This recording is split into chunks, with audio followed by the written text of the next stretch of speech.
I'm of the opinion that we are shown that God will remove those of his children who had oil in their lamps, and whose lights were burning for him when the trumpet sounds. They are called the light of the world, and we read the following in this regard. And this is the condemnation, that light is come into the world, and men loved darkness rather than light, because their deeds were evil. For every one that doeth evil hateth the light, neither cometh to the light, lest his deeds should be reproved. But he that doeth truth cometh to the light, that his deeds may be made manifest, that they are wrought in God. And the foolish said unto the wise, Give us of your oil, for our lamps are gone out. But the wise answered, saying, Not so, lest there be not enough for us and you. But go ye rather to them that sell, and buy for yourselves. When our Redeemer meets those in the air that have been accounted worthy to escape that which will be coming over the earth, his light will be removed from the earth, which will also remove the restraint from the enemy, as explained to us in 2 Thessalonians chapter 2, and darkness will then cover the earth. It may also see the following passage from Amos fulfilled. Behold, the days come, saith the Lord God, that I will send a famine in the land, not a famine of bread, nor a thirst for water, but of hearing the words of the Lord. And they shall wander from sea to sea, and from the north even to the east. They shall run to and fro to seek the word of the Lord, and shall not find it.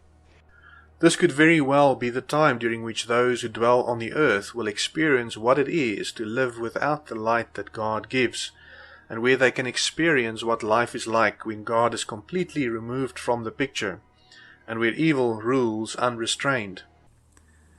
So, I asked the Lord when the rapture would be. I said, have you got a date? I thought actually, I'll be cheeky, and I'll ask him, when's the rapture, Lord? Give us a date, one of them. And he didn't answer me. He completely ignored the question, never said a word. And then I said, okay, you probably won't answer this, but how many people are going to be raptured?